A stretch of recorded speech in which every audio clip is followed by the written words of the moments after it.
What do you call a sim that turns their nightlight down? A dim sim.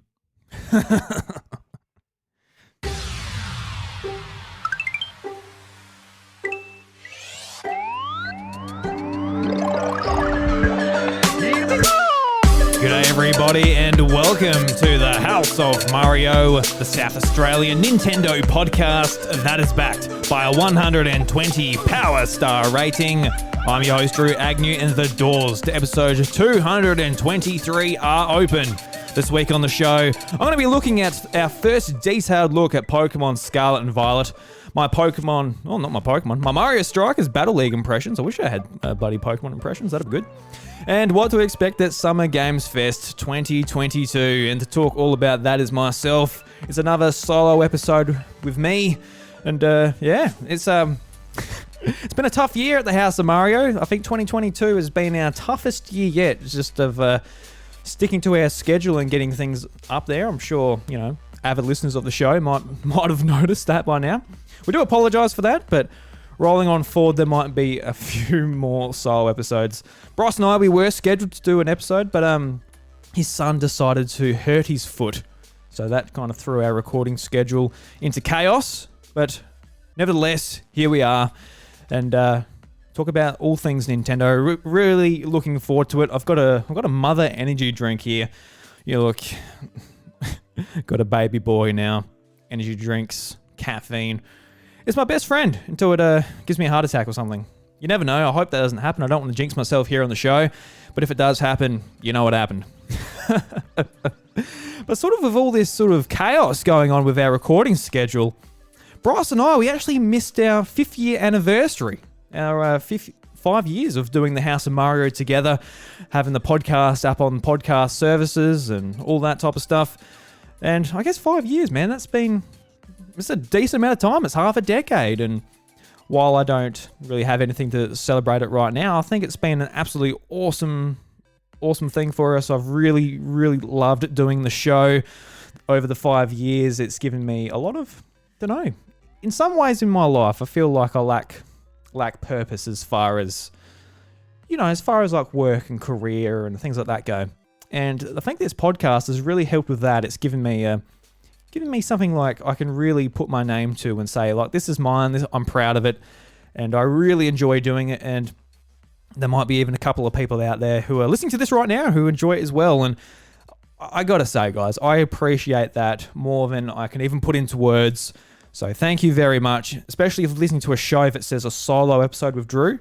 I really do appreciate it. Like, Jesus Christ, I can't put emphasis on that enough. But from our first year in 2017, it was a big year for me personally. Just, it was my first year. I moved out with my girlfriend. So first year of living out of my parents' house and starting the podcast. And it was a big year for gaming, just with Switch and all of Nintendo games. And even PlayStation had a massive year as well, which I very much enjoyed over on the PlayStation 4. And there's a lot of stuff going on in 2017. And I think very fondly back to that year. And ever since, we've been trucking along with the podcast and really, really enjoying it. Very much so. So, yes, 5 years. We'll be celebrating, episode 250 whenever that happens. We can't really look at it and be like, it's going to happen in this amount of weeks. Because who knows with our sort of recording schedule. But nevertheless, 5 year anniversary of the House of Mario. Pat on the back for us, I guess. Congratulations. But another sort of thing I want to bring up, just to say thank you very much. Thank you to a whole country, Ecuador. Thank you very much. I don't know. I checked Chartable, which basically shows your rank on multiple Apple podcast charts throughout the world. And we've charted at number 2 for video games in Ecuador, number 5 in leisure. So leisure is the category that video games resides in. So that's a big category. So number 5 in that. And then all podcasts are at 246. That's pretty cool. I'm a little bit confused. I don't know what exactly that means. Whether we had like one person download us over there and I don't know. But thank you very much. And it's pretty cool because like number 2, the top 3 podcasts for video games in Ecuador, number 1 is Nintendo Power Podcast. That is the official Nintendo podcast.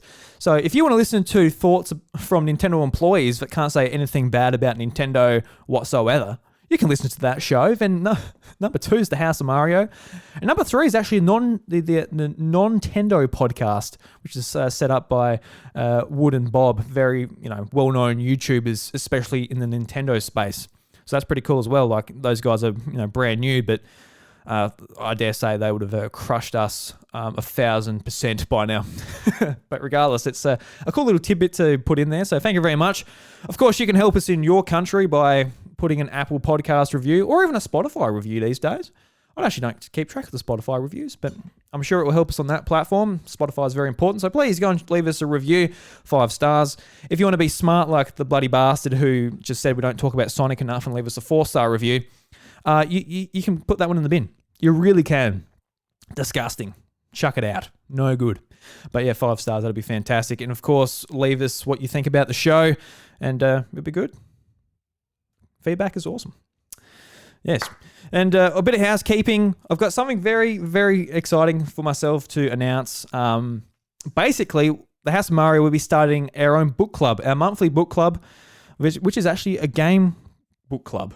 I know it's kind of weird because a book club is such a well-known thing, but the term sort of goes, hey, let's do a book club about something that's not a book. So it's just a game club. It doesn't have an official name yet, but we will be sort of kicking it off in June, and it will be at the end of June. It will go live on the 30th of June, which will be a Thursday on the Encore at the House of Mario feed, which is its own separate feed. And it'll be involving our Discord community, which is very exciting because I absolutely love everybody in there.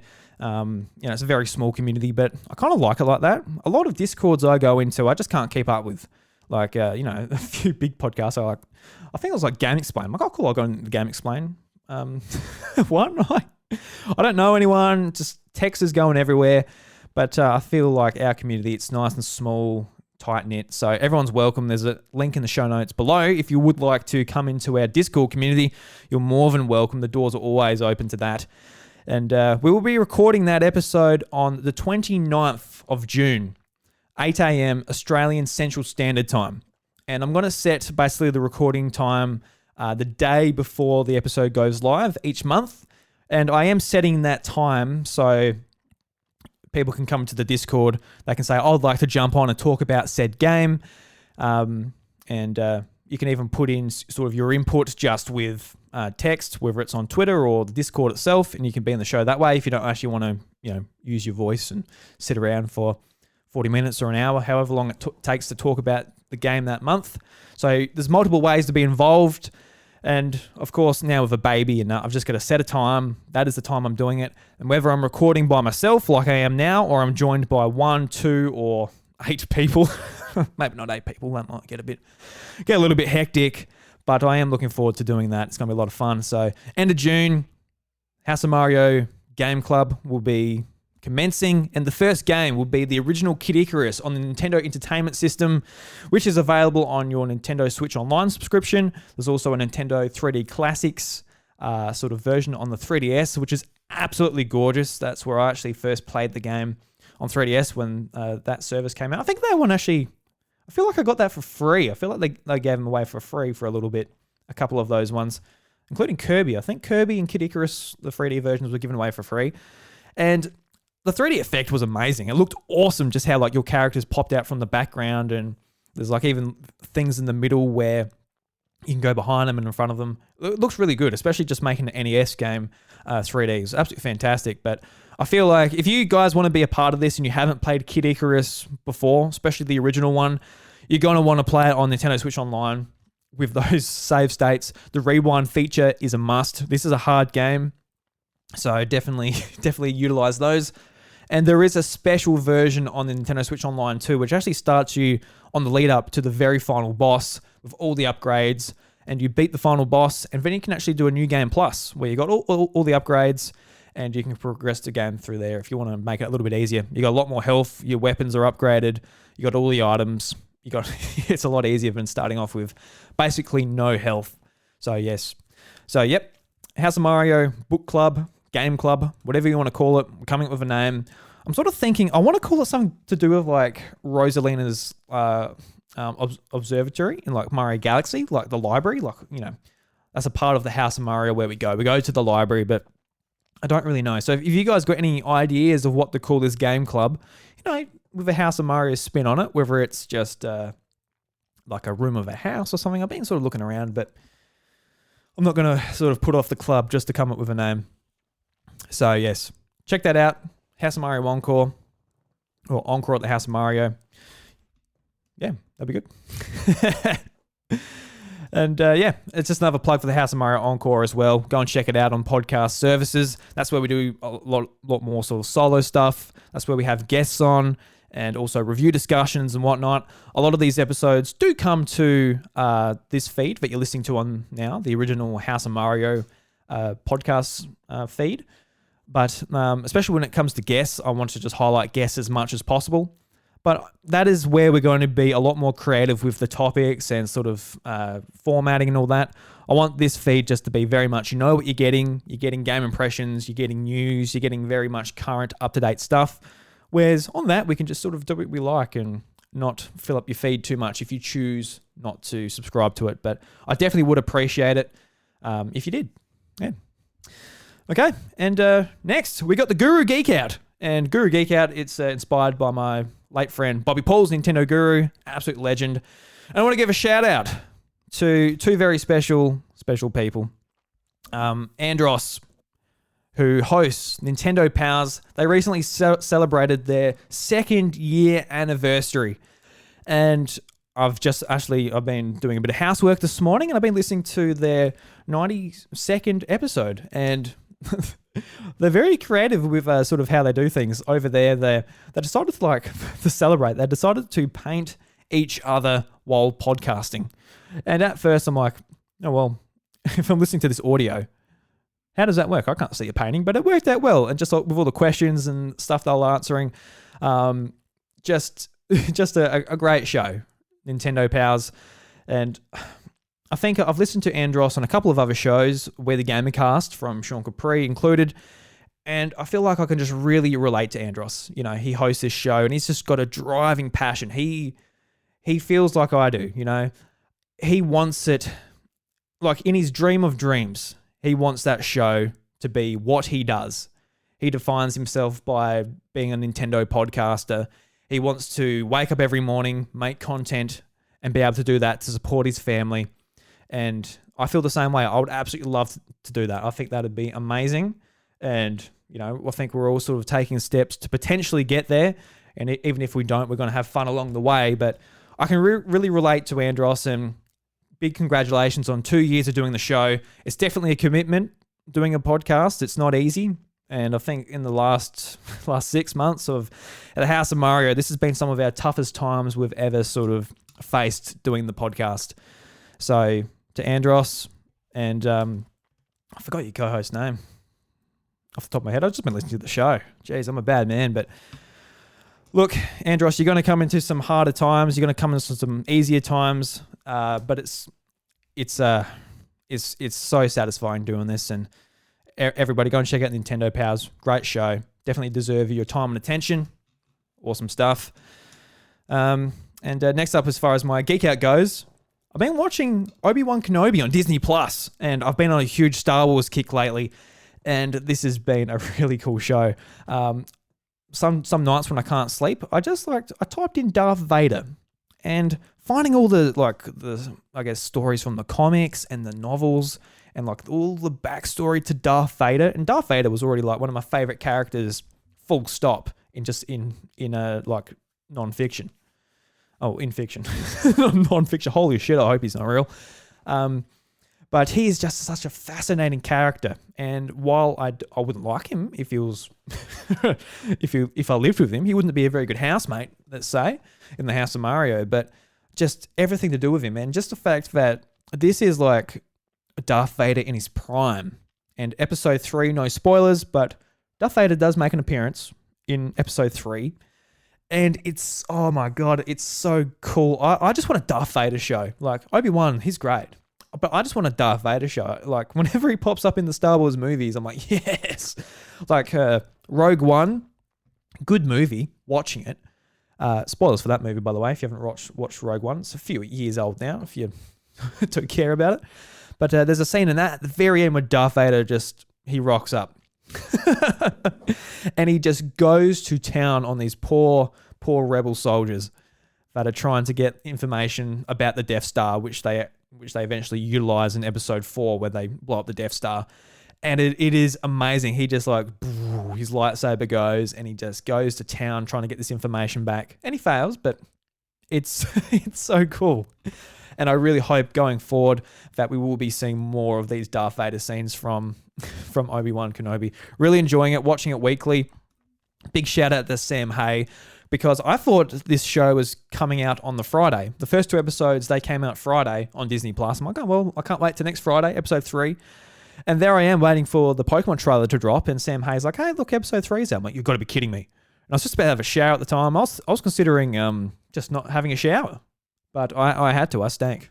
So I had a shower and watch Obi-Wan and watch the Pokemon trailer afterwards, and it was a good night. Let's put it that way. It was a good night. I couldn't sleep for a little while, though. Then I watched Bryce's stream. He was streaming Super Smash Brothers and having a good time there. So, no, it was a big night. But, yeah. So, yeah, they're my geek outs. So, once again, just a reminder, go and check out Nintendo Powers, celebrating their 2nd year anniversary. Awesome show, awesome guys. Go and check them out. Let's move on to some game impressions. And I've been playing a little bit sort of here and there on Switch. Has been a little bit hard with the young fella getting around, but I finally dove into Atelier Sophie 2.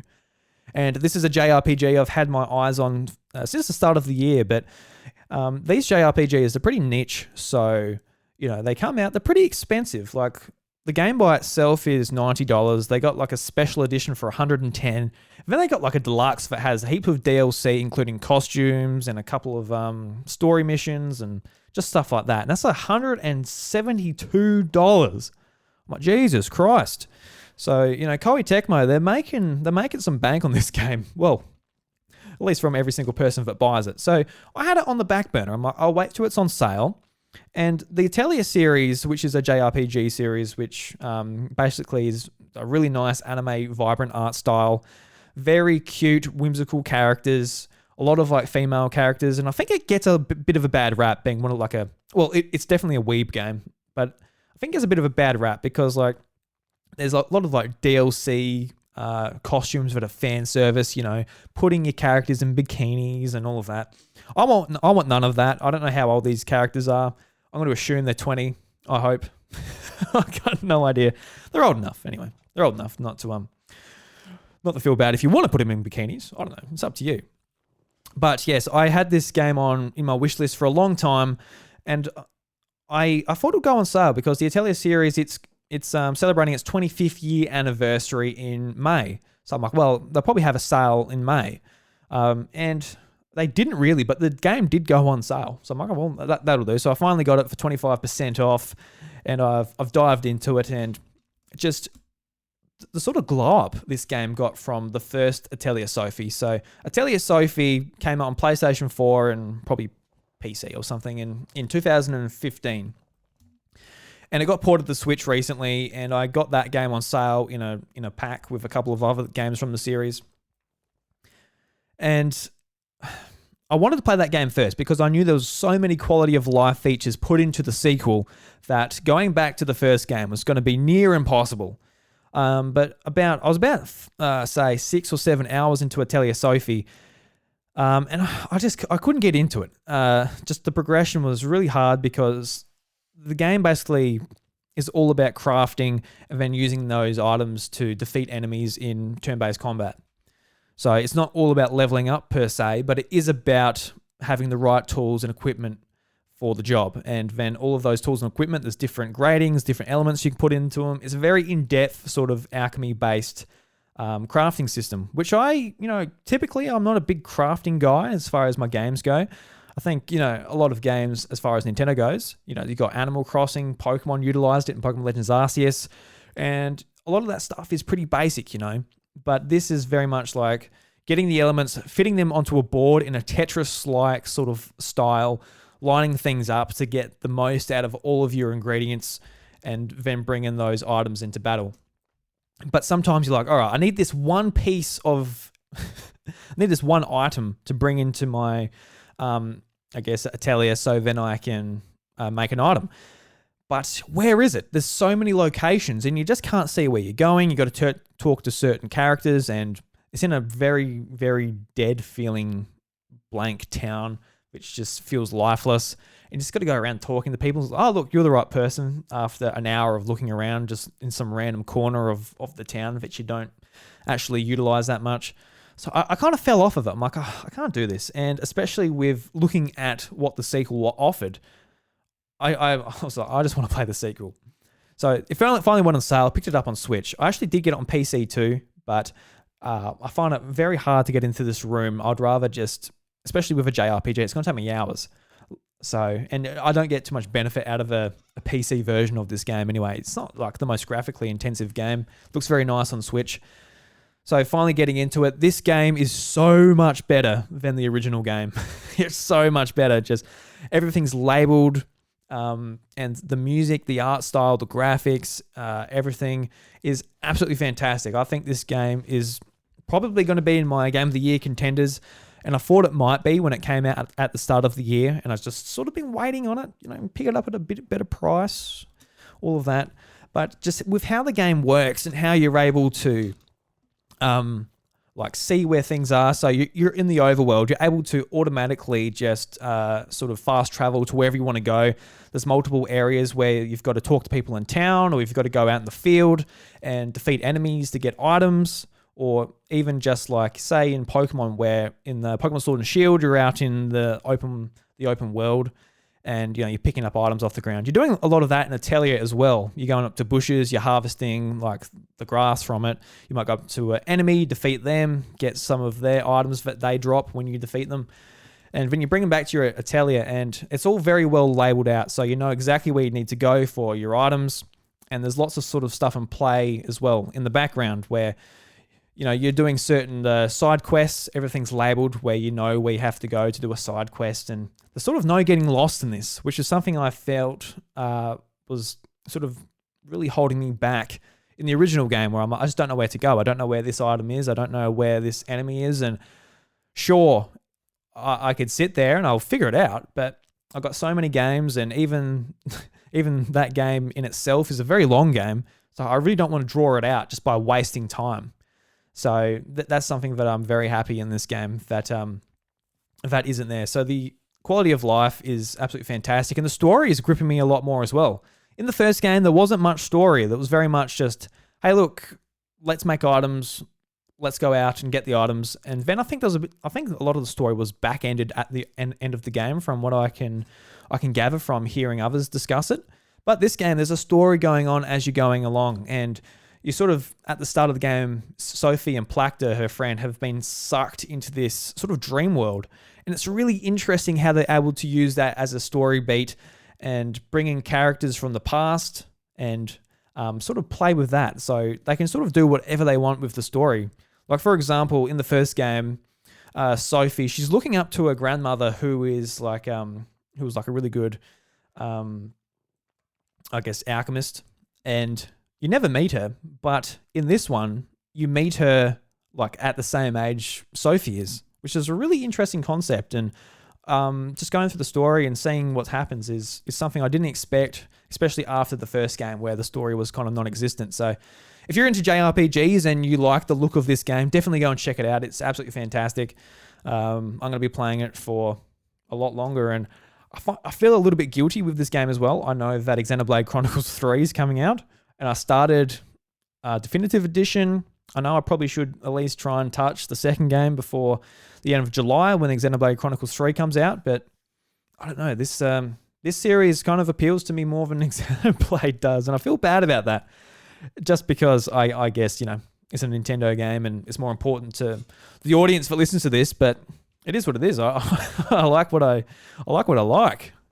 Goodness gracious. So yes, Atelier Sophie 2. Go and check it out. It might be still on sale. I think it was on sale for a couple of weeks. So it might have a week so left if you're listening to this relatively soon after the episode comes out.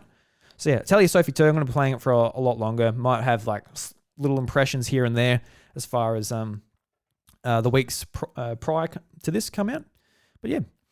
So yes, that's that game. And next up is Mario Strikers Battle League demo.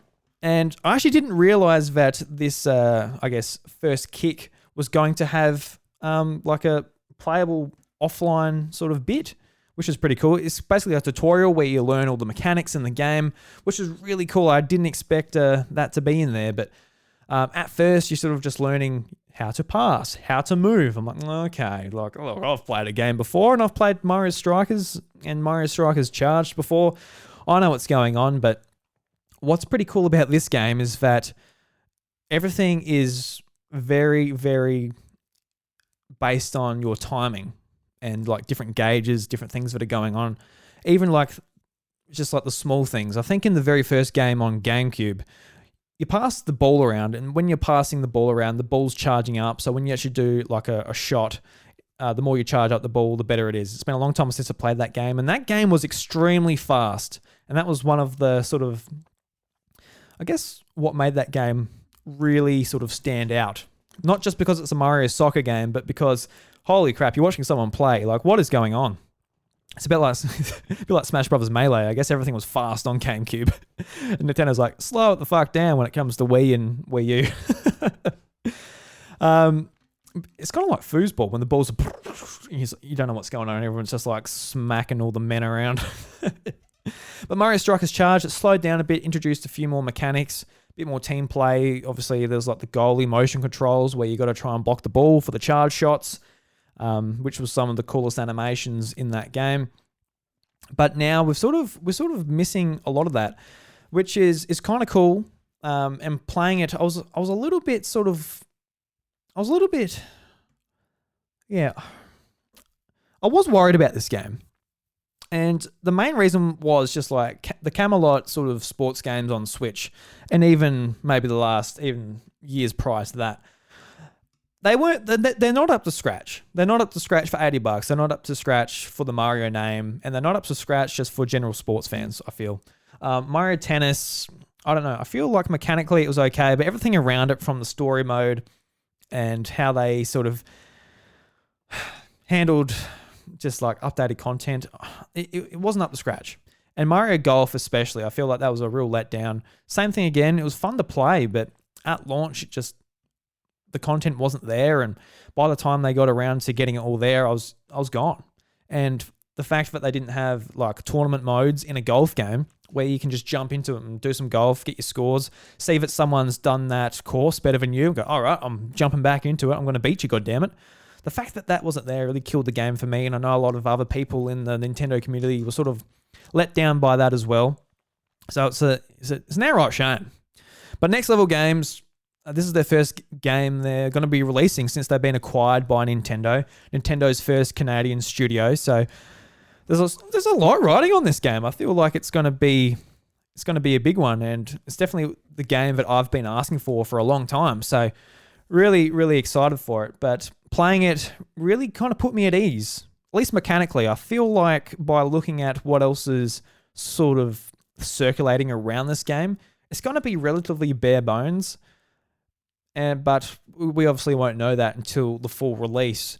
But playing the game and sort of working out like passing the ball, there's a lot sort of shorter time that you've got to like really do a precise timing to do a pass, then do an automatic pass again to like build up that charge in the ball. If you do that a couple of times and you take a shot at the right time, you're going to have a lot better chance of the goalkeeper not being able to stop it. There's like the big, I guess... I forgot what they're called now. The hyper shots. There's the big hyper shots as well, where there's like an orb that forms on the field, and then you go and get it, and pretty much you got to charge up a shot. You kick it in the air, and you do like your character's finishing move essentially. And that doesn't automatically mean that you're going to be getting it in the goal. There's like a bit of a meter that comes up. You've got to press the A button in the blue section twice. And depending on your character or sort of how your stats are laid out, that is going to affect of how likely you are to get that ball in the back of the goal. But if you do get in, you do get 2 points, which is pretty cool. But there's lots of sort of mechanics where like you've got like your perfect shot, your perfect pass, depending on sort of like you can tell by the sort of circle around your character, and as it's closing in, if you press at the right time, you do like a big shot. So there's lots of sort of things like that in the game that are going to be it's a lot to keep track of. Like in the sort of demo when it says, okay, utilize these sort of skills that you learnt in an actual match. Then I'll jump into it and sort of like, you get an item, you get your hyper shot, you're looking around to see how you use it, you're doing a pass, and even the positioning of your characters. Obviously, soccer's all about angles and passing and all that. So that's very important. And when you put all of these into sort of one match, you're thinking about it all at once.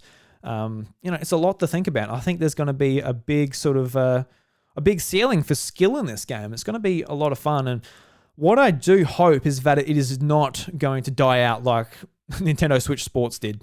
Like Switch Sports was fun and people were talking about it for a week, but now it sort of died out, and it'll probably start up a bit again when when Golf gets released back into that game. I think it's going to really charge it up again. But yeah, I hope Strikers doesn't face the same fate. So that's where the House of Mario is going to come in, at least for our community and the people that listen to us. We don't want this game to die. We've been asking for it for years. Next Level Games and Nintendo, they're delivering. They're selling it to us for a nice juicy $80. Thank you very much. Take our money. But I don't want this game to die out in a week, a month, or even 2 months. Like, come on, let's really embrace this game. Let's make this game a big sort of force in multiplayer. We haven't had that on Switch for a little while, since honestly probably like the height of Mario Kart 8 Deluxe, Splatoon 2, and we're going to have a return of that. Splatoon 3 is coming out, so the longest this is going to last is until Splatoon 3 comes out, let's be honest. So let's utilize the time between June and September. I believe it's coming out, so September 9th, I think Splatoon is. Let's at least utilize that time for some Mario Strikers. So the House of Mario, we are going to be a serious football club for you guys to join. We're going to have a big recruiting season, all right? I think you can add up to 20 people in a club. And while that doesn't sound a lot, it's probably going to be a fair bit for the House of Mario, to be honest. By the time you put me, Bryce, Mettadox, Luke join, Sam Hay. We've got a few people joining in. I don't think Delfino's joining. I think she was saving it. Yeah, no, we got some recruiting to do here, guys. So we would love to have you in. Don't know how it's gonna. I don't know how clubs works yet, but we got to stir the shit a bit. Okay, this is what we got to do when it comes to other Nintendo podcasts. I feel like everyone's like, oh, we'll start a club and it'll be a bit of fun, and it will die out in a week, which would be a bloody shame. So the House of Mario, we've got to put out some propaganda to really rally up. It might be a bit annoying to some people. It might be a bit offensive to some people. But we need to make some commotion within the Nintendo community in general, just to make sure this game lives on. A bit of friendly competition, if you will. So this is what we're going to do. I'm going to do a bit of a clip that I'm going to clip out of this podcast and put on Twitter, and tag a few other Nintendo podcasts in there and see if we can stir some shit. So look, this is me just putting on a show, right? This isn't truly what I feel. And, well, it might be. Who knows? So let's give it a go. I've got OBS set up here. So, yes, here we go. So, here we go. Let me take some energy drink. That'll really rally me up. Here we go. All right, you stinky boys. Mario Strikers. Mario Strikers. About to say Mario Strikers charged. All right. This is real time, guys. This is me really... I haven't actually planned out what I was going to say. Let's see how we go. Hey, how you bloody going? It's me, Drew Agnew, here from the House of Mario. And I don't give a shit what you guys think. No, I do not. I think that Mario Strikers is going to be a bloody... this is the decay of Drew's brain. All right, no, what are we going to say here? Really should have planned this bit out, eh? I've got like the list of shows here. Here we go. I got it. So, Mario Strikers Charged comes out in about a week. And here at the House of Mario, we are looking for some serious Mario Strikers players to join the House of Mario Club. And I know what you're thinking. Oh, but Drew, I'm going to join the Nintendo Drives Club, Nintendo Shack, Nintendo Pals, Nintendo Dads, Nintendo Fuse, Nintenvania, Nintendo Powercast, Nintendo Nostalgia, Radio Free Nintendo, Talk Nintendo, Nintendo Rama, N to the O, or hell, even just be a bloody mainstream person and join Nintendo Voice Chats Club. But here at the House of Mario, we are looking for excellence to join our club, and we will be the top of the leaderboard. That's for sure. And the other Nintendo podcasts, you better look out, because the House of Mario will be coming knocking on your door very soon. All right, that'll do it. So yeah. We're looking for some Mario Strikers players. Come and join us. Sorry for throwing that at your face. And what else I've been playing is my Nintendo 64 controller came in. So I finally got a wireless Nintendo 64 controller, which you can purchase if you're a Nintendo Switch Online member. And I don't know what the go of this is. It sold out so quickly initially, and then it took forever to restock. And finally got my order in, and in the past, I've really been trying to play Nintendo 64 games with a Nintendo 64 controller, even to the point where I got a Nintendo 64 controller adapter for PC.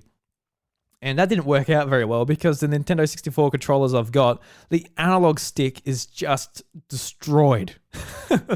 You shake the controller and it just wobbles back and forth, and you can barely use the thing. So I'm like, oh, well, that was a waste of $15 for the adapter, because all my controllers are just bust, and it's so hard to find a Nintendo 64 controller that actually functions the way you want it to. So getting a wireless controller that just works natively with Switch and that, it's a no-brainer. And getting out the box, just the whole idea of it being wireless is absolutely amazing. And I think for me as well, just like I've got it right here in front of my face, and like listen to the stick. Listen to that spring and how tightly rung it is. It's awesome. So you've actually got like a proper analog stick on a Nintendo 64 controller, and it just feels surreal. It feels weird. So I jumped into some Nintendo 64 games. The main one was Mario 64, one of my favorite games ever. And it's been years since I played it properly, because I played it on the 3D All-Stars collection, and it just feels off. It feels wrong to be playing it just with a Pro Controller or Joy-Cons. It just doesn't feel right, even though it's one of the games that probably feels most normal, in all honesty. But yeah, no, it's definitely worth the price of admission, I reckon, to jump into it and get proper controls for these games. And as more come out, I'll be sort of playing it a lot more. I've sort of just been holding off, like even for games like Paper Mario and even Kirby. I'm like, well, I want to play it with the 64 controller, even though those games will probably be simple just to play with a Joy-Con or whatever. But yeah, no, it's really great. I really love it. I think it's really cool, and it's got like the home button and the screen capture button, and even a ZR button at the top of the controller. The buttons that aren't actually on the controller, which is cool. So yeah, fantastic. I would recommend it if you are into playing Nintendo 64 games, and I assume you could probably use this with PC too if you wanted to emulate some games, but won't come to the online service. I'm sure there'll be plenty of them. So yeah, there's that. All right, let's get through some news now. Ran out of the words there. Let's get through some news, and then we'll let's get through some news. Woohoo! Yeah! Pika, pika! Is that all? I fight for my friends. Yahoo! My body is still. Alrighty, so there's been some big Pokemon news for the brand new Generation 9 games. Pokemon Scarlet and Pokemon Violet. They've got a release date, November 18th. And they've got a bunch of awesome sort of features coming along with it as well. First of all, being 4-player co-op, which is brand new to the Pokemon series, at least the mainline games, which is awesome. We got sort of highlighted some new professors, some new Pokemon, legendary Pokemon, which all look really, really quite nice. So let's get through some of the things we can expect in these games before we get into my sort of impressions, I guess, of the trailer and of the games. This comes from Vooks.net. And the article reads, the Pokemon Company just dropped a bombshell of a new trailer for Pokemon Scarlet and Pokemon Violet, showing off tons of new features, characters, and a release date. The first big changes from previous generations is the introduction of 2 new professors, one for each game. Scarlet players will get to hang out with Professor Sada, while Violet players will get to meet the incredibly handsome Professor Toro, both of whom we're sure are already the subject of mountains of fan art. We were also introduced to the player's friend and rival, Nimona. Yeah, I don't know why. Nimona, who wears a mysterious glove on her right hand. Who knows what that's about? Yes, who knows? Might have a cold right hand. Of course, there's also a bunch of new Pokemon to look at, with 3 new adorable friends revealed alongside the box of legendaries. Those are the electric type mouse Pokemon Pawmi, the grass normal olive Pokemon Smoliv, and the immediate fan favorite normal type hog, Lechonk. I love Lechonk. These box legendaries I mentioned are also pretty interesting, with fascinating designs quite unlike anything else in the series to date. Scarlet players will encounter the mysterious Koraidon, while Violet players will go face-to-face with Miraidon, a futuristic electric dragon with massive jets for legs. So, yeah, that's really cool. Perhaps the most interesting reveal of the trailer, however, was the announcement of the 4-player online multiplayer. That's 4 players in the same world at the same time interacting with the world at large, not the multiplayer light found in Sword and Shield's wild area. It's not currently known if the entire world can be played multiplayer like this, though the Pokemon Company is at pains to remind you it is a fully open world on its website, whereas the following description of its multiplayer is also present. So the Pokemon Company is quoted for saying, Pokemon Scarlet and Pokemon Violet allow multiplayer without the 4 players. Along with series staples such as trading and battling, you'll be able to explore the various locations of the region in these games with other players. You can discover new Pokemon and explore unfamiliar areas with your friends and family, opening the door to an adventure more precious and fun than ever. That's weird. Yeah, I'm just right. More precious and fun. Okay. Yeah. So sort of a lot in this 3-minute trailer. So let's sort of, I guess, reverse and break it down from there. Like the multiplayer, that's going to be a lot of fun. And also the story will not be limiting your progression. So you can just go out there and do what you want. And I do hope that this means that you can go to any town. You can decide to participate in any gym. You can do any side quest that you would like to do. You can go and catch any Pokemon. You can do what you like. You can not beat any gyms. You can level up to level 100 before you do anything. And potentially that could scale. That'd be cool as well if these games seriously do scale to what your Pokemon's levels are. That'd be fantastic. And there's lots of questions as far as the multiplayer goes as well. Like, you're participating in the same world, but can you both team up and battle a Pokemon at once?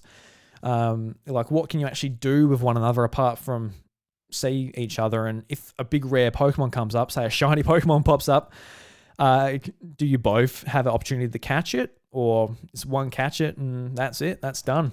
Because I know in like other games, whether it's like Destiny 2 or something, you can both get the same loot, like from the same chest pretty much. Is that going to how that works? So there's lots of questions as far as the multiplayer works. I'm excited. I think I'm going to spend a lot of time in this. Pokemon Legends Arceus, it was just so much fun to be in that world. And to have a similar thing here in a mainline Pokemon game where you're actually able to share that with other friends, that's going to be really special. So a lot of fun there. And the Pokemon themselves, I think they're all winners. I really like Lechonk is fantastic. I think, especially for its name. I think the one that stands out to me is Smoliv. Actually, it's got like a terrifyingly cute face, and I love its sort of Pokedex description where it's got like really bitter tasting oil that lots of other Pokemon don't like. But I think what's its name again? A Pawmi. It's kind of like this is like the Pikachu clone, I assume, where it's got like electric sacs on its cheek. But it's a cute Pokemon. It's pretty cute. But it's just with like the changes between each version where You've got your two professors, one each version, and you got legendaries as well, and one represents the past and what the other represents the future, and that's very much what the legendaries are representing as well. Whether these are the same Pokemon, which one is in the past and one is in the future, or they are different entities, that is to be decided when we actually play the games, I assume. But really, I love the design. I think the legendary in Scarlet, it stands out to me. It looks like Gomamon from Digimon, which I really like Gomamon, actually. Am I thinking of Gomamon? Oh, what's his? No, Gomamon's the fish one. Which one's what's his? Gilmon. Yeah, Gilmon. From like I think it's like the third series of Digimon. Yeah. So it kind of reminds me of that, but that's cool. Look, you can remind me of that. But I think personally for me, I'm gonna go Scarlet. Sorry, Violet. I think that legendary looks fantastic. And I really like the sort of futuristic sort of take on it, and like the jets, I think look sick, and just like its eyes are screens. I think it's awesome. So big props to GameFreak on the design of the new Pokemon. I think it's pretty much a win so far as like the starters go, and the new Pokemon and the legendaries, the professors. I think there's going to be a lot of interesting lore to sort of soak up, and the fact that it's not going to be progressing, being like blah, blah, blah, blah. Like you're talking to all these annoying kids and, just mushing A through it all. I think it's going to be a lot of fun sort of discovering this in the world as you're going along. And whether it is like hidden things you find where you're like, oh, look, this is like the Pokemon from the past, and you find a fossil or something like that, and you're able to research it and do stuff that isn't traditional typically to Pokemon. I think it's going to be pretty cool. Just I guess a few of my gripes as far as what come from the trailer, and I think this is just the Pokemon series at large. A little bit disappointing to see that there's no voice acting once again, and I sort of feel like I'm comparing it a little bit to Atelier. To be honest, like the Atelier series, they sell probably 1/100th of Pokemon. Like typically those games don't even sell 1 million copies. They're very happy. With Atelier Ryza, they were stoked that 2 games in like the same trilogy sold 500,000. They were stoked, and they put a big thank you on Twitter. They were celebrating. So obviously a lot more niche type of game, but like they have voice acting. They put a lot of effort into it. Their sort of graphics are, they're not like amazing, but I would say they're probably more appealing than what I saw in this latest trailer. And there's a few things like that. I wish they brought in voice acting. I do wish it looked better than it does. And it's not because I'm a massive graphics person, or even that it affects my enjoyment of Pokemon, because I loved Pokemon Legends Arceus, even though I look at the game and I'm like, yeah, it should look better. Like it just should. And it's sort of hard to even say that after the whole Dexit sort of thing that happened back in 2019 with Pokemon Sword and Shield. I think everyone's just like, oh, look, we can't say anything bad about Pokemon anymore. You just got to accept it. And it's a shame, because I feel like, voice acting and a bit sharper sort of, not even the graphics, just like maybe the presentation or the art style. Something's not jiving with me straight away. But ultimately, like, I am going to be buying this game. I will probably enjoy it so much. It will be like in my top 3 games of the year. I dare say I'm going to get lost in this world, especially that I can go where I want. Even Legends Arceus was like, go here, talk to this person. Now we're moving to the next area. And that was way more free than what we expect from the series. I just wish it had some of these other things. And I do acknowledge that, like, the Pokemon Company, like, it's a worldwide release. Having voice acting would add so much more time and budget and all of that. Got to translate it to multiple languages all over the world. Even in China, it's got 2 types of Chinese, then obviously English and all of the European countries. It's a massive task, but I think it would benefit a lot. And just with how big the Pokemon anime is, there's voice actors just on call straight away. There's contacts there. It's not like maybe some other franchises where it's a lot bigger sort of ask. But regardless, that isn't happening. Generation 9 might happen eventually. it's not going to sell any more copies though. I feel like they got no sort of incentive to sort of do it, which is what it is. But I'm happy with what I've seen. It looks good. It looks really good. I'm gonna be buying it. I'm gonna get the double pack. I'm just an outright sucker because as far as collecting goes, like physically, I do collect the Pokemon games, so I will be buying each one. I'm a part of the problem. I do acknowledge that, but yeah, can't wait to see more. Hopefully, we don't see too much more until it's November 18th release. But yeah, fantastic. Pokemon, here it is. Summer Game Fest has started early.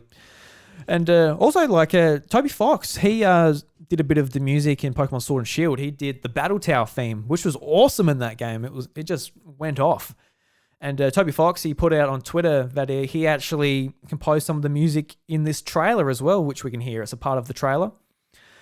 He said on Twitter that I had the honor of composing the field music for Pokemon Scarlet and Violet. After creating a concept sketch, GameFreak arranged it into many versions that you'll hear throughout the game. You can hear a bit of it in the trailer. So yeah, I can't wait to hear that sort of not mixed into the trailer, I guess, just like in the actual game itself. Yeah, I wonder if like Toby, obviously he's been doing a little bit of stuff with GameFreak here and there. Be interesting to see if like he does more and more as time goes on. But I think with the success of Undertale, he just does not need to work much anymore. You can see that with Deltarune. He just puts out a chapter here, chapter there, both free. I don't think it's really all that much for him. Like he can do what he wants. He's a free man, and he's earned it. He's really earned it. Moving on with a bit more Pokemon news. So from Vooks once again is Junichi Masuda, no longer managing director at GameFreak, has a fellow role at the Pokemon Company. And the article reads, the Pokemon Company has announced that Junichi Masuda is no longer the managing director at GameFreak. He will now serve as chief creative fellow at the Pokemon Company, overseeing all things Pokemon. Junichi Masuda has been at GameFreak from the very beginning. From Pokemon Ruby version and Pokemon Sapphire version to Pokemon X and Pokemon Y version, he was director for these games. But his work on the first games, including the soundtracks, where he started. Junichi had this message to say in a press release to fans. Quote, I have served as the director for the Pokemon video game series, starting with Pokemon Ruby version and Pokemon Sapphire version, up until Pokemon X and Pokemon Y. I was involved in the development of many video games, including Pokemon Go. I would like to express my heartfelt thanks to all Pokemon fans. Going forward, I hope to transcend the boundaries of video games by trying to offer greater surprises, fun, and excitement to people all over the world while doing my uttermost to connect people, expand the circle of play, and bring about a richer world for us to share. I appreciate your continued support in my new role.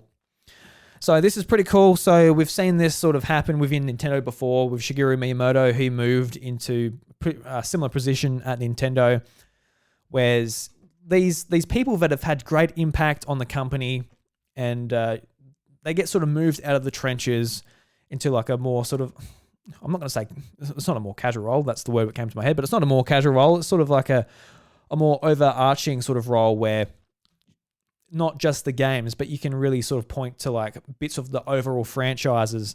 That's like, this is where we need to go. And you can see with Shigeru Miyamoto, he's like, all right, Nintendo is great at making games. That's what he just excels in, was coming up with these characters. And now it's time to point Nintendo in some different directions. And you can see that with the Mario movie. That is pretty much his little project at the moment. Been like, we need to get into film and get, kids in through the films, or get them in through the games, or even like the mobile app where like, Super Mario Run, there was like a different avenue to get people to play that on their iPad or something like that. And I can see this going forward with Pokemon, because Pokemon is very good at this. We've already got the anime, you've got Pokemon Go on mobile, you've got the cards, you've got every aspect of your life Pokemon is filling. And even like apps like Pokemon Smile, which is like, helps kids sort of gamify brushing their teeth, to Pokemon Sleep, Pokemon Go.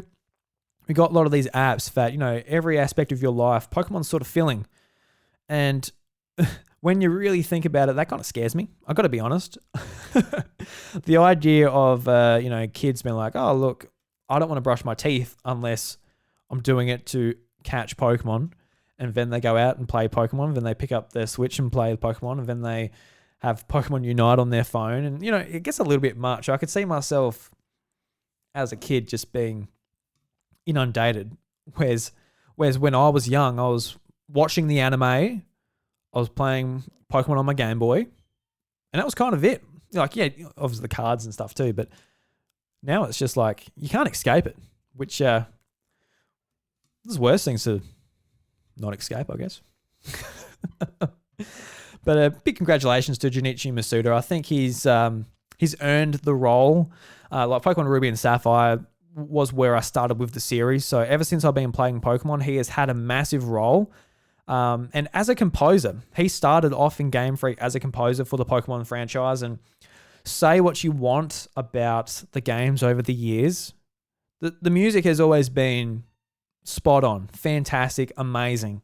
Just from the very first games on Game Boy, the way he was able to use that chipset to make those tracks, those iconic game tracks, from the opening screen, the battle theme, the rival theme, the Elite Four, the champion when you're versing Blue, it's absolutely phenomenal. He is just an incredible sort of creative visionary, and I look forward to seeing what he does at the Pokemon Company. And I know Bryce brought up some points. I know he was pretty passionate about this. He put it in the Discord, so I'm going to read this from our very own Bryce DeWitt, co-host of the House of Mario. And this is just his thoughts about the Pokemon trailer and Junichi Masuda in general, and then I'll discuss it from there. So he says, the trailer has certainly stoked my attention fires a little more. However, the grandiose things they are claiming that the game will be sporting, open world multiplayer, unbranched story, etc., I'm hoping they've learned something from Sword and Shield.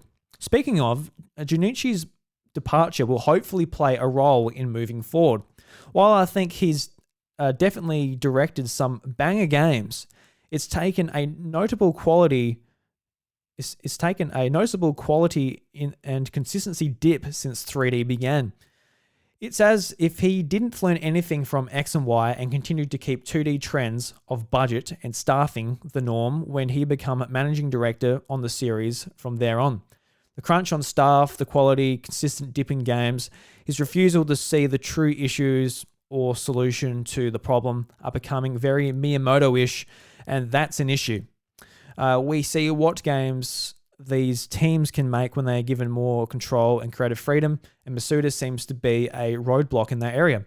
I mean, no disrespect to Miyamoto or Masuda, of course. They've both done incredible things in their time in the industry and will continue to do so. But having the sideline role that isn't directly involved in development of new titles will make way for people who are experienced in the modern field and will have a better grasp on making not only a quality product for the consumer, but also a better work environment for their employees. So there's a lot to sort of dive into what Bryce said here, and I do want to bring up his point of view for the show as well. And I might lightly agree that him moving on, there's obviously going to be a lot of there's going to be changes. Definitely with him not there to sort of, put his emphasis on things.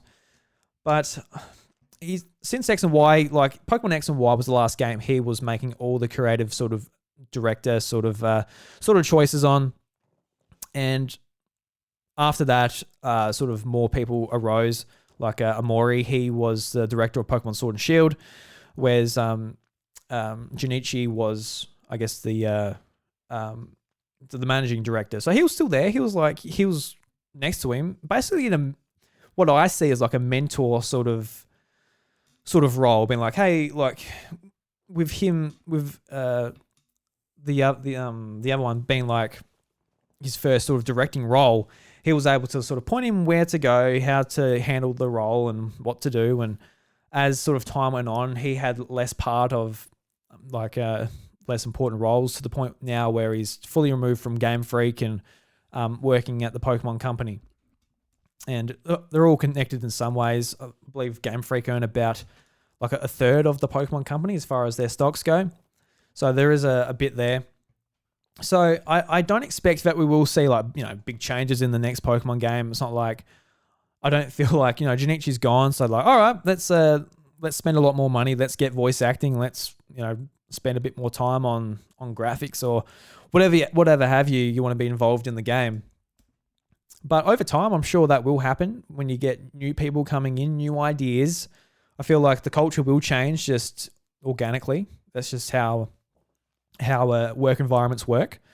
But Bryce mentioned crunch here, and I feel like GameFreak they're some of the better Japanese studios that I've sort of researched as far as, crunch and looking after their sort of studios. Like we know, like, when GameFreak, every now and again they bring out a game that isn't Pokemon, whether it's what's it, Ellie, I forgot the name of it, the elephant game that actually it was published by Sega. It didn't come out on Nintendo platforms, which was really weird, but like Pocket Card Jockey and Tempo and like they've done multiple games where that's a program set up where if an employee at GameFreak has an idea that they want to make into a game, they can like basically pitch it, and if they like the idea, they can make it into a full game. If they're sick of making Pokemon games and they want a bit of a break, GameFreak offers them a program to do that and bring their creations into I guess into the industry.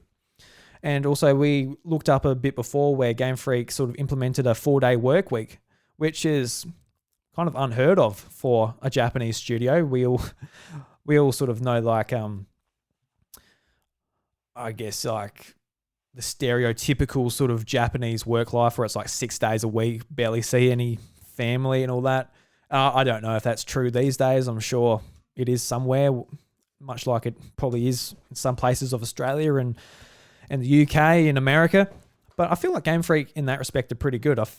I think, especially looking into it after the Pokemon Sword and Shield debacle, the whole cutting of the Pokemon, removing that aspect so they could concentrate on other bits of the game, it was very much a production point of view where it's like that was an important bit to not crunch and get the game out at a satisfactory level.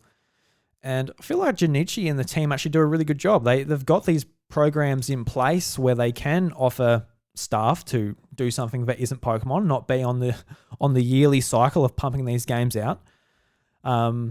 They've got sort of implementations of not working as much, and they also get out a game every year. Like their production, I feel like it's pretty spot on, regardless of what you think of the quality at the end of the day. You might have the same sort of worries I do, where it's like, I would like to see the series take more of a step forward just into the modern era with voice acting and stuff. But I feel like the production side of things, the choices they've made, they get a quality game out each year, and their staff get access to these programs, and I think it's a pretty good thing, really. But that's up to Bryce to discuss with me on the another episode when he decides to rock up one day. But yes, Junichi Masuda, have a good job at the Pokemon Company, my friend. All right, next up, we got some times for the Mario Strikers Battle League football online test. So this is, I guess, times for Australian Eastern Standard Time. So on the 4th of June, we can jump on at 1 o'clock in the afternoon, Australian Eastern Standard Time. Then on Saturday, we can jump on at 9 o'clock in the evening, Australian Eastern Standard Time. Then on the 5th is at 5 a.m. Then on the then we've got another one the same day. We got 1 p.m. We've got Sunday again. We've got 3 on Sunday. Cool. Then we got Monday, the 6th, 5 a.m. Australian Eastern Standard Time. Get on there or go home.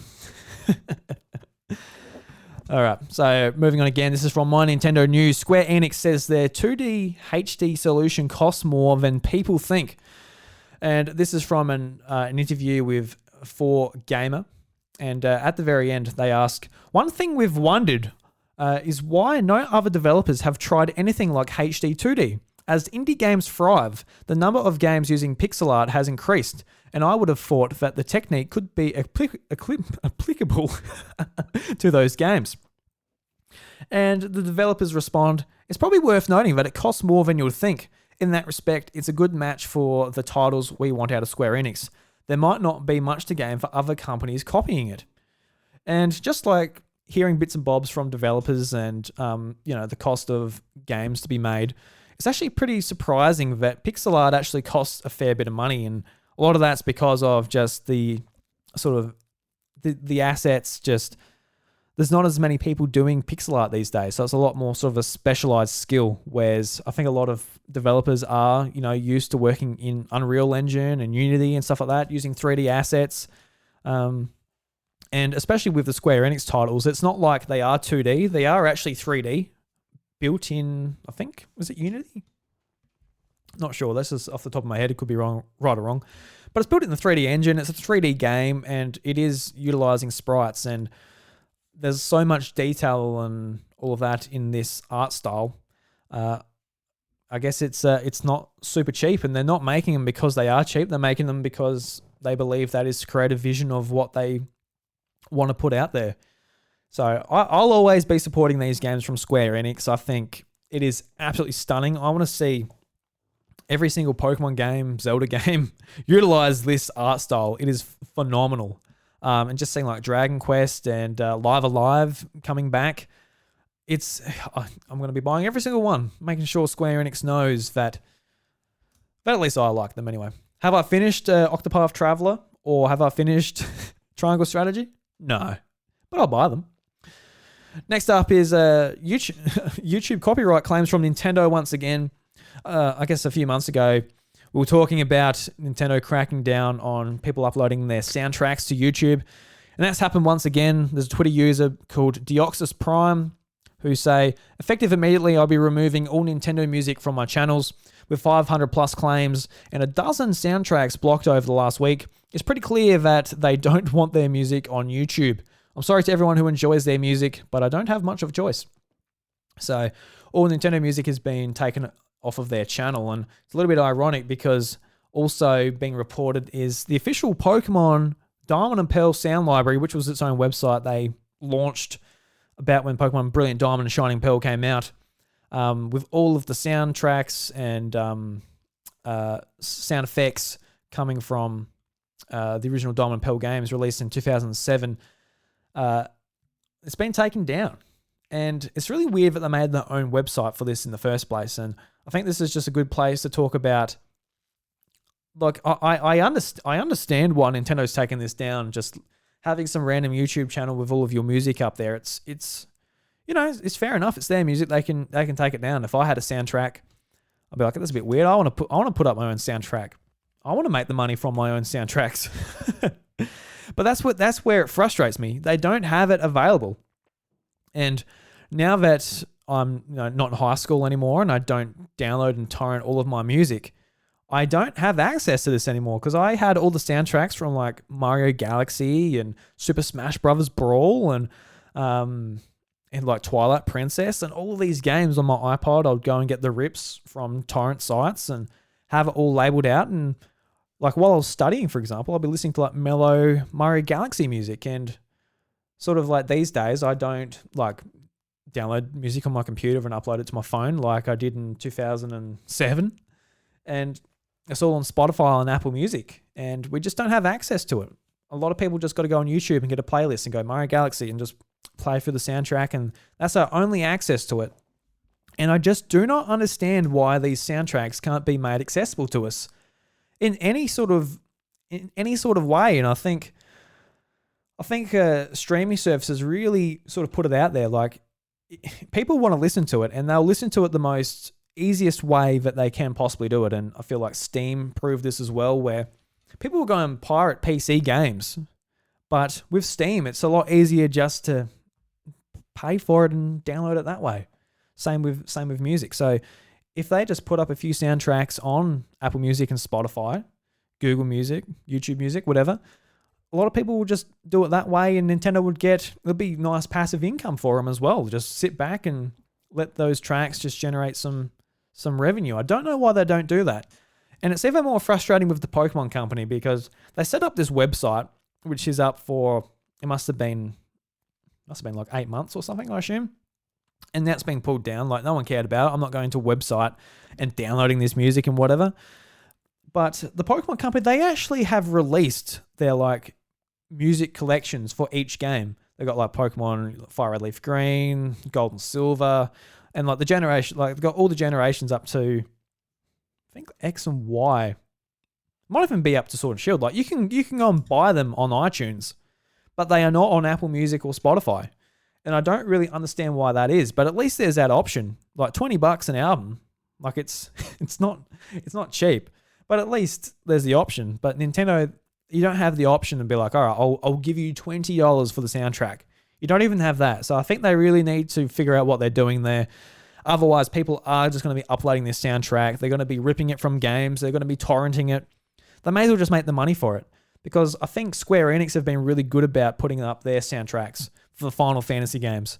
Because why not? It's free advertising. Like when you type in Nintendo, you're actually going to have Nintendo products pop up. You're going to have that music accessible, and you got to get a nice check from Spotify and Apple Music each week. Even though it'd be pretty unconsequential to these big companies, it's not the point. You just got to be in as many places as possible. So get your shit together, Nintendo. Stop ripping down music and put up your own. We've got some more Pokemon news. So the Pokemon Company, they basically saw a record year in their financial year. So this is from Santar. Fuck. I'm reading the wrong bit. Kantan Games. And the article is, according to a filing in the Japanese government's official Grazdal, the Pokemon Company has seen yet another record financial year. The numbers are staggering. For the financial year ended in February 28th this year, the Pokemon Company reported around $1.6 billion, US dollars, by the way. So that's up 74% from the last fiscal year. We've got operating profit of $460 million, which is up 115%. And a net profit of $320 million, which is up 1.3%.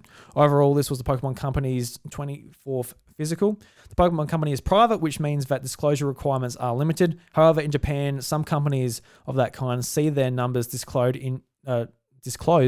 yearly intervals by the government anyway. A major reason for this increase across the board is the Pokemon Company's stacked pipeline this year. Within the last physical, releases included Pokemon Snap, Pokemon Brilliant Diamond, Shining Pearl, Pokemon Legends Arceus, and we will have a new game as well in the same calendar year.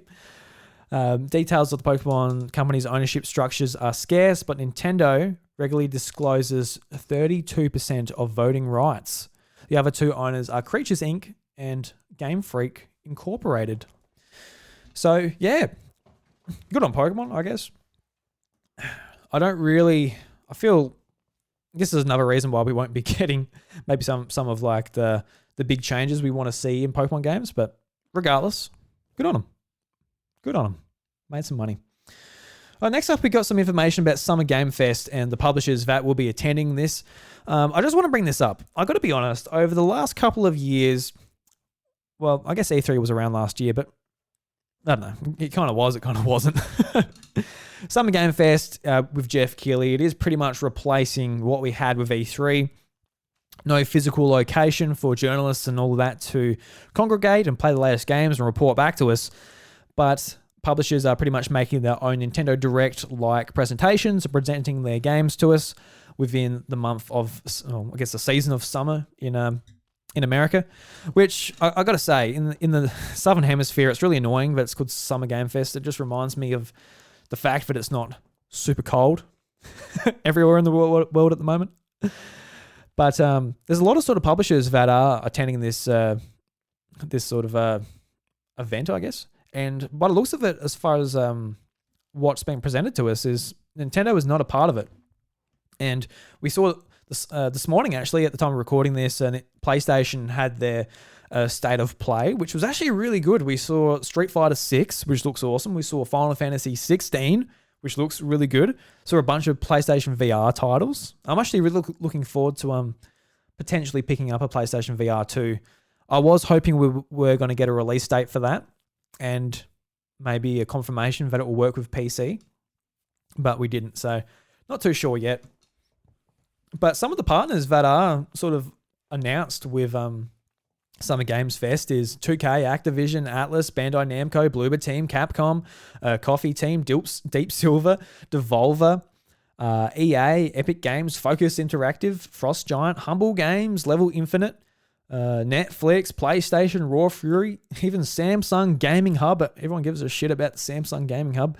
Sega, Square Enix, Skybound Games, Steam, Studio MDHR, any other noticeable ones? Warner Bros. And Xbox. So there are more to be announced, and hopefully soon we will be getting an announcement for a Nintendo Direct, and they'll be added to it then. But until then, no go. So I really do hope we get a Nintendo Direct.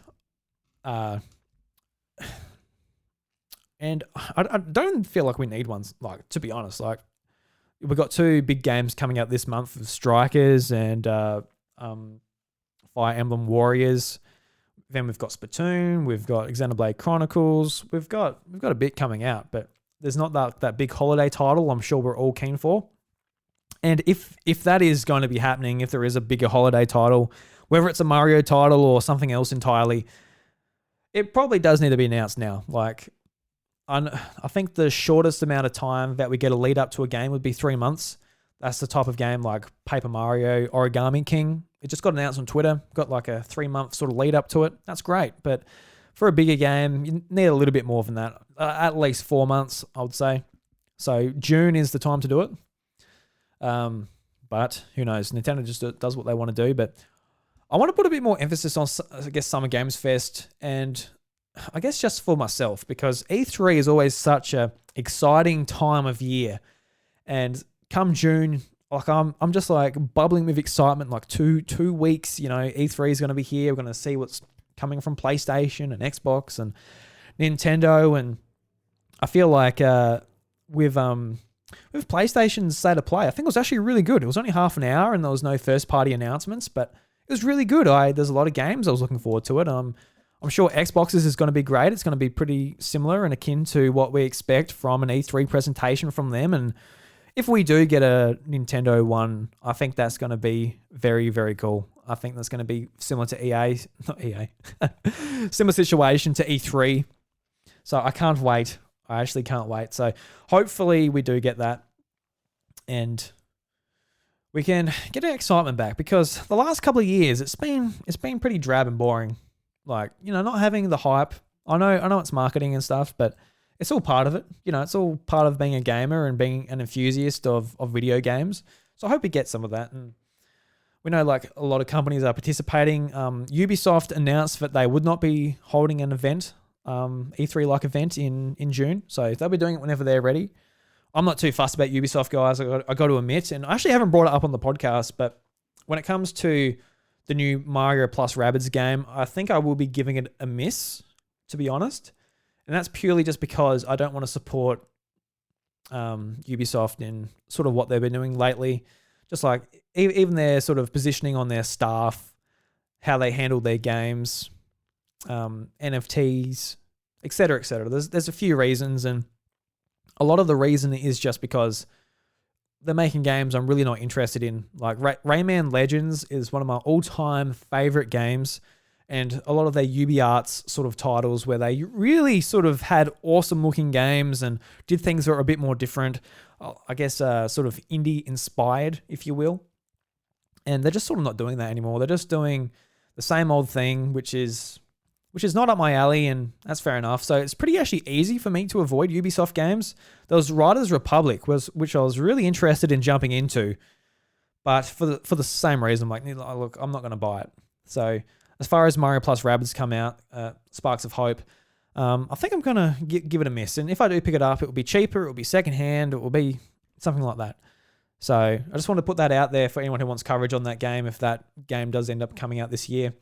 And of course, I can change my opinion. I can be like, oh, look, I actually don't mind what Ubisoft are doing now, so I will support them and buy the game. Like, I don't have to stick to that opinion forever, but yeah, I just thought that'd be a good opportunity to bring that up. So, good old Ubisoft. So yeah, Summer Game Fest, hope it turns out to be a banger.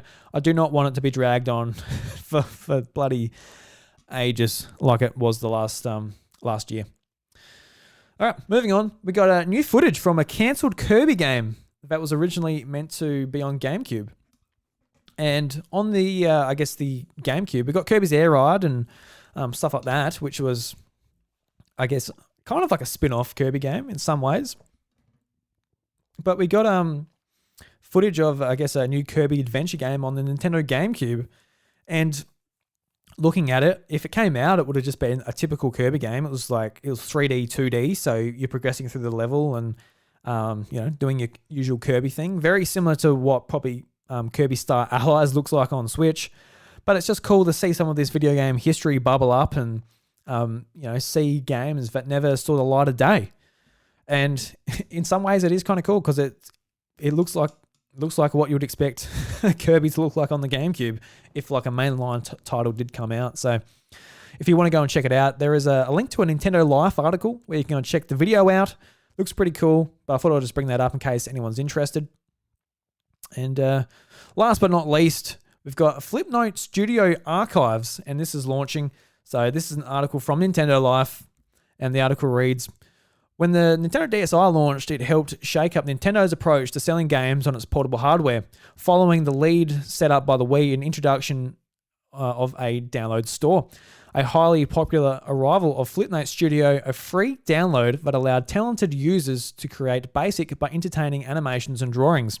Users were then able to share creations online through Flipnote Hatina, a website that passed 1 million users. This app and online service only lasted 4 years. However, due to the arrival of the 3DS and successor, Flipnote Studio, the original Flipnote Hatina service was taken down. The 3D entry had a troubled internal release in Japan, though with Nintendo disabling online sharing and features after inappropriate content was distributed through the app, its release in the West was extensively delayed before arriving as an offline experience. For some of the peak of the concept was in its original gusts on DSi, and now the wider Flipnote development community has launched Flipnote Archive and is hosting an entire available DSi archive from the defunct Flipnote servers. The site states that 44 million Flipnotes and 1.0 million creators accounting for 12 terabytes of data. The project has been in the works for quite some time, with the team having to overcome hurdles such as formatting and successfully generating the correct sound from files. The results are a lot of fun. As an earlier tester below, taster below are some couple of funny Flipnotes that were part of the marketing promotion back in the day. So Flipnote Studio is a bit nostalgic for me, having like the DSi, and it's really exciting to go onto the DSiWare shop and download some of the games that you can only get on the DSi. And Flipnote Studio was a free app that you could do your own little animations and muck around with it. And, it took your ability from PictoChat on the DS, drawing some really nice descriptive penises, and bringing them into the animation of Flipnote Studio and be able to share with them. And I'm sure that's why the app eventually was closed, because everyone's just like, oh, look, I don't know how to draw a dog, but I do know how to draw a nice phallus. So it's kind of cool that this is being preserved, and you can go and check out Flipnote Studio sort of creations online now and go and check them out. I think it's pretty cool, because it is one of those things where it's like, it's gone. Like, it's kind of similar to Miiverse. I know that's been backed up by the community as well. And you can go and check it out and just be a part of Nintendo history. So yeah. All right. That brings us to the end of the news. Let's jump into the Red Coin releases and discuss some, awesome games that are coming to Switch this week, as well as some big sales.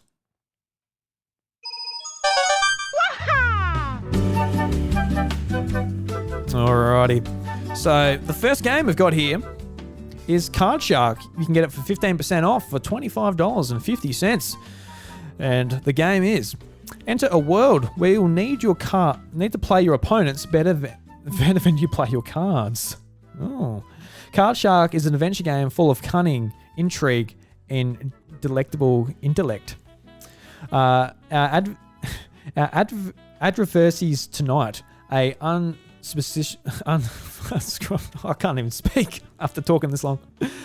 A group of scoundrels and rogues rumored to possess an unlimited power fund between them. If we stick to our strategies you've learnt, this will be a walkover.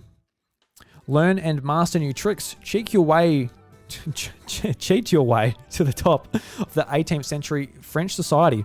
Master deceptions using card making, false shuffles, deck switching, false deals, and more. Use your ill-gotten gains to buy your way into the closed world of high-stake tables. Uncover a conspiracy. As you climb from the local card patrias to the king's table, a word of advice: don't get caught. Your fellow gamblers do not take kindly to cheats. So this was actually in the Nintendo Indie World presentation, and it's got like a gorgeous art style where you're actually trying to, cheat your way through the game and using different strategies and stuff. And I don't know how to play a lot of these card games, so I'm actually intrigued just to learn some tips about playing the games. Another game that came out is every time I see this game, I just want to say Slit, but it's Silt. I don't know, something in my brain just does not click. But this was also in the Indie World presentation, and it came out this week. So Silt is a surreal underwater puzzle adventure game. Alone in underwater abyss, you are the driver searching the deep to uncover long forgotten mysteries, possess the creatures around you, and solve puzzles and travel further into the darkness. And it's all black and white. It's kind of like, if you remember the game Limbo, where it's pretty much just the silhouette of your character and all the enemies around you. It kind of looks like that, but underwater, and it adds to the sort of eerie sort of atmosphere of things going on. So if you do want to check that out, it's actually a pretty good sale on at the moment. It's 32% off, and you can get it for $20.25, down from $30. So it's worth getting. I actually wouldn't mind giving it a go, especially that it's not $30. I think $30 might put me off a little bit from trying it, but I would like to give it a go. It does have a demo, if a demo interests you. And last game that came out this week, but I'm going to be highlighting, is the Big Con Grift of the Year edition. And I actually don't know what this is, but it looks pretty cool. So grift through a totally rad 90s in its all plaid and pay phone glory. Hustle your way across the 90s as a runaway teen con artist. Choose how to make your scratch as you disguise, pickpockets, and rip people off in this comedic crime-filled adventure. And it looks like a bit of an RPG where you're sort of doing like different ways to pickpocket people by doing different mini games and stuff. Looks pretty interesting. It's $18.75. So yeah, publisher Mighty Yell. Looks pretty cool. It's definitely like a game I'm going to be putting into my wish list to maybe pick up on sale later down the line. But I thought I might actually bring up, there's actually a decent little sale on at the moment. So I got my Switch out here, and I'm going through my wish list, and a lot of the time I spend hours, maybe like once a week, just going through the sales section on the Nintendo Switch, see what's going on, see what's worth picking up. And there's a game that I really think looks awesome, and I might be picking this up sooner than later. The game's called Indie Apocalypse, and it's 75% off, so it's usually $20. It's down to just under $5. And it's really interesting. It's basically the life of an indie game developer, and it sort of pays homage to a lot of other indie games that have come out through different sort of, scenarios and parodies of those games. And the little write-up on the eShop is: experience the real life of an indie game developer. 3 stories, 3 outcasts, 3 nerds, a single destiny to make the best video game ever. Indie Apocalypse depicts the crude reality of indie game developers and their struggles to get their shit together when it comes to releasing a video game. 3 misfits team up to design and produce their own indie game, finding themselves in a path of chaos, self-destruction, and resentment. But there's also space for crude humor, pop culture references, gracious and non-gracious gracious violence, and fear. fear of dozens of lawsuits for copyright infringement, obscenity, profanity, and will have to face if the game is finally published. Not everything is what it seems in Indie Apocalypse, and we know for sure that no one will be left indifferent after playing it. So it actually looks pretty cool. It came out in 2020 on the Switch in May. So that's kind of what I'm going to be picking up. It looks really good, especially for $5. It's kind of a no-brainer for me. So that's one I added. There's also a game called Bounty Hunter, which wait for the eShop to load on the Switch. And it says it's the ultimate indie fighting game, and it sort of grabbed my attention. It's kind of like the Smash Brothers of indie games. So Bounty Battle is the ultimate indie fighting game, a new 2D fighter where you can pit yourself against your favorite indie heroes against one another. Indie heroes from games like Guacamelee, Darkest Dungeon, Flint Hook, Dead Cells, Axiom Verge, Owlboy, and more battle it out in this fighter frenzy. Bounty Battle features 25 fighters from over 20 different indie games. Each fighter comes with their own minion companion and unique abilities. Battle across levels inspired from the fighter's native game, worlds with up to 3 other players. So it looks pretty cool. So you can get this game for $7.50, which is kind of a steal. So it's 80% off. It's usually like about $40. So not too bad there. So I might be picking that up. What else we got? We got Dragon's Dogma, Dark Arisen. So that's only $13. That's pretty much 70% off. It kind of seems like there's going to be a sequel getting announced by Capcom soon. So I might pick that up. So yeah, there's heaps of stuff I've got just on my wish list floating around. So hopefully be diving into that soon. Do I need any more games on my Switch? Absolutely not. But might get into them. So yeah, that's our Red Coin releases. Let us know if you're going to be picking up anything. I'll be intrigued to see whether any of those games are worth picking up. All right. So let's move into Reggie's Rec Room. We've got a couple of questions from our Discord, and then we'll be getting out of here. Hi, Nintendo fans. Reggie here.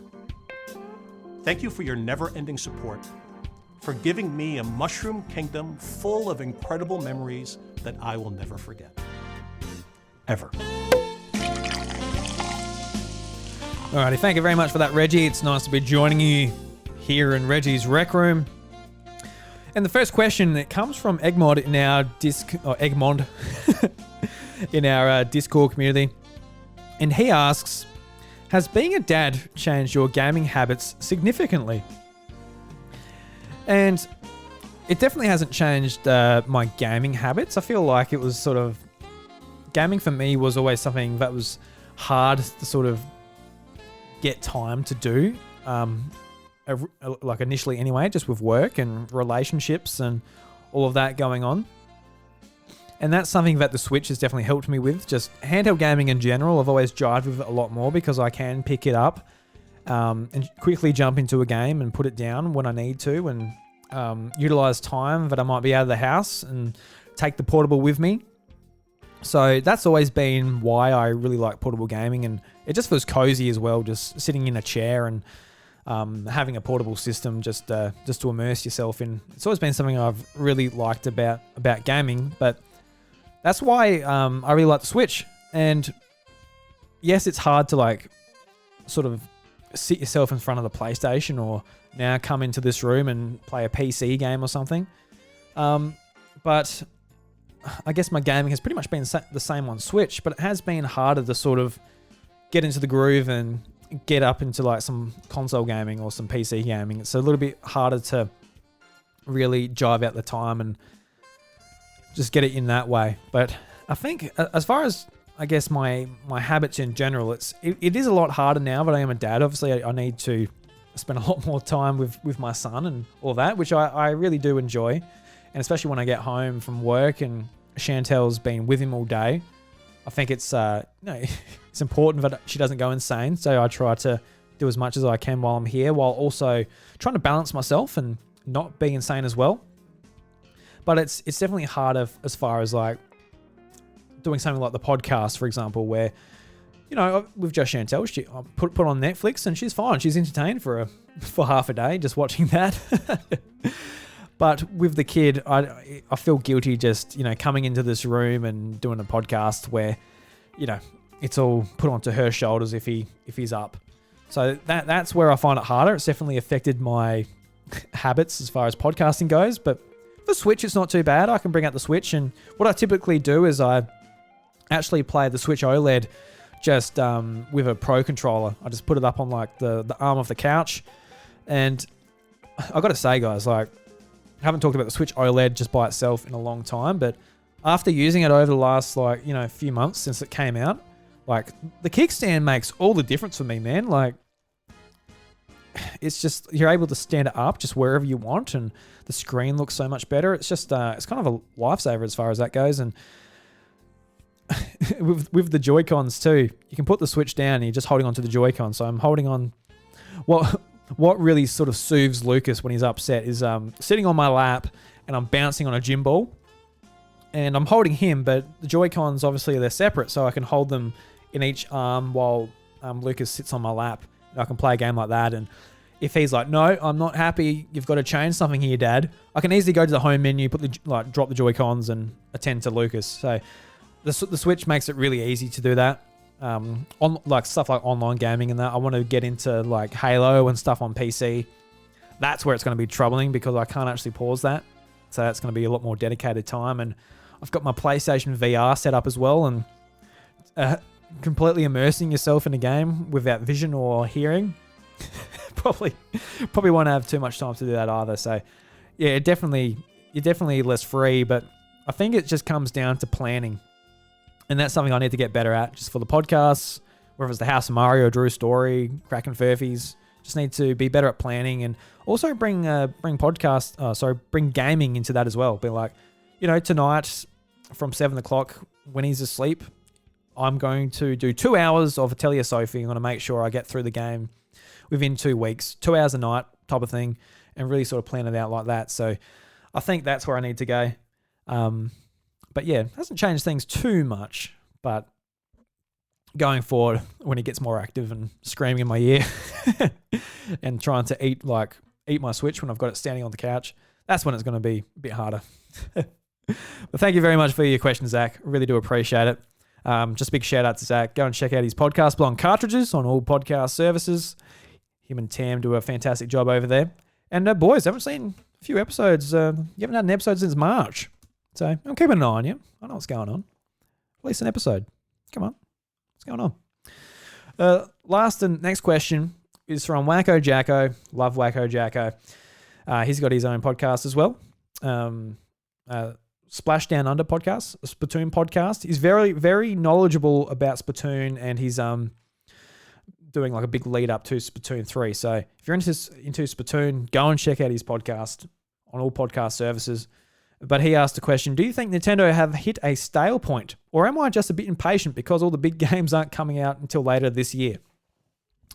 And first of all, yeah, well, I guess you are a bit impatient, and calm down. I'm sure you got a bit in your backlog. All you do is play Splatoon anyway. So, you're good. Just play some Splatoon 3 and Splatoon 2 until Splatoon 3 comes out, and you'll be gravy, wacko. But as far as a stale point, I think Nintendo's been in a stale point for a couple of years, and I don't think it's necessarily their fault. Like, after Animal Crossing hit in 2020, there wasn't that much big hitters, but looking back, there was a fair bit that actually came out in 2020 from like Clubhouse Games, and I can't even remember at this point, but there was like Age of Calamity came out in 2020. Yeah, like there was games, but there was nothing like too exciting. In 2021, I feel like was a little bit better, but yeah, it's a bit stale. And like going this year, we've got plenty of games coming out. Like Strikers for me is a big one. I think Fire Emblem Warriors, that's an exciting title for a lot of people. So, but we just don't have like a game to really get excited about where all of the Nintendo fan base sort of like rally around together. We're getting lots of little niches like fed. Like, here's a Mario sports game, and like people like me and people who really enjoyed Mario Strikers, which is, how old is that game now? It's like 15 years old. Holy shit. Or was it 12? when it came out, was it 27? No, 2007? 2008. Can't remember. I feel like 2007. I'm just trying to remember back when I purchased it. I remember getting it for like $80. It was on sale. I'm like, yeah, what a bargain. But yeah, we just don't have that title which we can all sort of, rally around together and get excited about. Like, Smash Brothers is out and Pokemon, that also has its fan base, even though it's massive, but not everybody sort of, gets really excited for one. And there's one every year as well. So it's kind of whatever at this point. But yeah, no, I can see where you're coming from. I feel like it is a bit of a stale point at the moment, regardless of, games coming out. There's definitely enough to satisfy me. But yeah, there's nothing to be sort of massively excited about. And like you think back to 2014 where like this time we're waiting for E3 and it comes out and Nintendo's got their presentation, which is all presented in like Robot Chicken, which was just like a really funny animation style and lots of in-jokes. They understood their fan base. They were entertaining. They had products coming out. They were showing off Mario Kart 8 Deluxe and Super Smash Brothers for Wii U and 3DS. And, there's lots of stuff to be excited about. And even though like those games took forever to come out, so don't get me wrong, I don't want to go back to the Wii U days, but it is feeling a little bit more boring at the moment, but it is what it is. I hope that this is only a trend sort of put into motion because of COVID. And, the next few years we can sort of go, yeah, look, production got slowed down and stuff. But I think like, say in 5 years time, if Nintendo is just like being their corporate self and just having the similar types of games, it'll be concerning then. But we do have Breath of the Wild 2 coming out next year. That is going to be a massive one. Really exciting. And we're going to have Mario games and another Mario Kart and God knows between then and all that. So, well, not between Zelda. I just mean within the next 5 years. So I get where you're coming from. I do. But I agree. I do agree. But yeah, we are impatient. We're all impatient. Like we've got plenty of games to play in our backlog, from indie games to Nintendo games to probably games on our PlayStation, Xbox, PC, whatever platforms you own. I know I do. I could game for the rest of my life and just play what I've bought. So there's definitely that. But we're always looking for the next big thing, and at the moment, Nintendo doesn't have the next big thing sort of laid out. But hopefully we get that soon, within the next couple of weeks even. But yeah. Yeah, that's how I feel. Pretty stale, but it is what it is. Thanks for the question, Wacko. All right. So I'm losing my voice. I've been talking for an hour and 40 minutes. So that's that. I just want to thank you all for joining me on this solo episode of The House of Mario. I really do appreciate everything that you guys do for us. I love doing this podcast. I think it's awesome. I think it's awesome doing the podcast. It's up to you guys whether you think it's awesome. Whether you get any kicks out of it or not. But it's definitely a highlight of my week, and I feel really sort of sad that the first half of 2020 has been a bit stagnant and a little bit hard for us in our little Nintendo show. But going forward, I'm going to make sure, regardless of if it's a guest, Bryce, or solo, we will have an episode out. Hopefully on the usual Tuesday for you guys to tune into. And I just want to emphasize again, I appreciate everything you guys do for us, whether it is leave us a review on a podcast service, download the show, listen to the show, interact with us, and it makes my day. It really does. I got a message on Instagram actually, and I don't check my Instagram stories or messages that often, and I got a message from a nice young man named Colin, and he basically said, "Look, I love the show, and good on you." And he actually said, "Oh, I'd like to come on as a co-host one day." I'm like, "Yeah, that'd be great. I'd love to talk to you." And the doors are open. I'd love to talk to you guys about a Nintendo topic or game or whatever you guys would like to talk about. Please reach out to me at Twitter, on Twitter or Instagram at @idruby. I'm always open for a chat. If you guys enjoy the show and jive with what we have to say, please, I would love to discuss with you. And if you would like to be on a podcast, regardless of if you have experience or any of that, please come on. The doors are always open. This is a podcast for you guys, and I really want to put emphasis on building a community around it, and growing it, because the last few years have been like a bit stagnant in numbers, and I think this year as well has been just tough, with our schedule. But going on, I want to push it. I really do want to make this something. And if you listen to any of the sort of more recent episodes all the way through, I've got credits at the end basically saying that what my dream is to not to make this a full-time job or anything like that, or content creation as a main-time job, but I would love to, justify being like, all right, I am working 4 days a week, and then the fifth day is another day of work, but it's all podcast related, it's all content creation related, and it's all about making content and forming a community around Nintendo and video games and everything we love, and seeing the work that Sean Capri and the guys and girls over at Carpool Gaming have done. It's been really inspiring for that as well. And I would love to do something that benefits you guys, and push myself as a person to keep making podcasts, because I love this stuff, man. I love it.